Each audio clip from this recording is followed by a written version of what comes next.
It's not uncommon to hear of televisions and videos being used as teaching tools, but it is unusual to hear of broadcasting as a high school course. Still, students have been putting themselves in front of and behind the cameras at Beal Secondary School since the early 60s. Jane Graham checks out Broadcast Beal, but first an early report on its activities. Gary Thiel wants his students to produce on a regular basis an information-style program about what's happening in London's high schools. A new program would be produced each month and broadcast over the cable system. Mr. Thiel says such a program could reach 93% of London's viewers.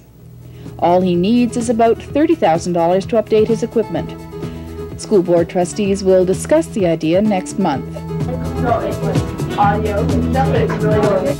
It's 8:30 in the morning, and the organized chaos is just beginning at Broadcast Beal. 27 years later, their Good Morning program is still going strong. On the script. That's how it's all set up. Oh, sorry. It's going to be a medium two show. I work at London Tiger. Keeping these students motivated is no problem. Every week, their job changes, whether it's running the cameras, anchoring, or working in audio. Instructor Gary Thiel keeps an eye on the preparations. The inside barn door toward the wall can come out a little bit more. Maybe the whole light, if it were just tilted up a bit. Can you loosen the friction off on the side, Dodie, and tilt the light up slightly? Their own interests can be explored through television, can be explored through radio. Their natural interest, I think, in the new electronic media, per se, whether it's radio, television, or the computers that are involved in processing a lot of our information and graphics and so on, that's certainly a motivator. The fact that you have a live audience and what you can say or the statements you can make with the medium do actually influence people, I think all of those things are natural motivators within what we're doing. Camera one, could you please frame up a shot of Christine? A close-up. Christine, could you shake your head, please? As the clock ticks down to showtime, last-minute adjustments are made. Jody, do you want her to look in between the cameras? Phil, you don't have to yell. We can hear. Some students do get a little agitated at times, but learning to deal with stressful situations, especially when you have a deadline to meet, is all part of the challenge in putting a daily show together. What do you find the most challenging part about the course? The jobs. Thinking up ideas. Well, no, the ideas are great. They're easy to do. It's making your ideas come to life, making them work, you know. That requires a lot of work with other people here. Another challenge for some is working in front of the camera. In intramural action, co-ed badminton is in the main gym, and girls soccer is in the small gym. Being in front of the camera, well, at first it's really nervous. Well, for me it was, and I didn't like it, but now it's my third time on, so it's like nothing. It's simple to do, easy. Why'd you get into this program?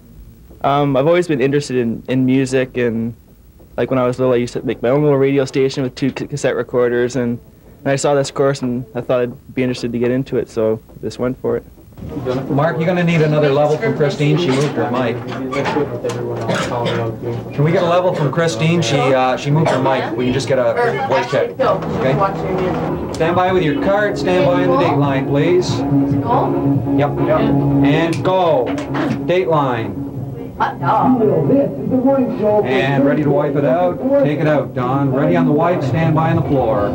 Ready to cue talent? And cue talent. Wipe. Music up, hold the music up. Ready with their mics. And music under, open their mics and cue them. Good morning, Beal. I'm Christine Lyons, and it's Thursday, April 4th, 1991. And take one. Cue her.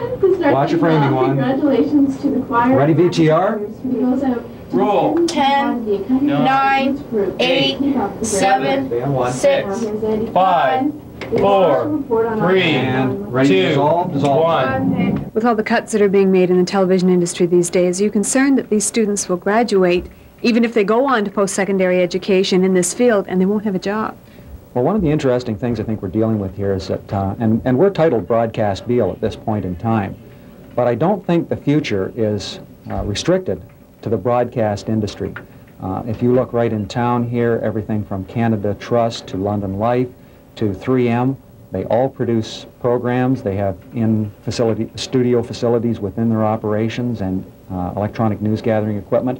They produce informational and teaching programs for within their organizations. There's a lot of smaller industries opening up, post-production houses and so on, and the concept of this and these being used strictly for broadcasting is becoming only a part of the entire picture. Broadcasting picture expands for students like Wendy Eamon, Patty Mills, and Andy Phillipson when they get a chance to do some work outside the studio. On this day, they're doing a story about some new videos in student services.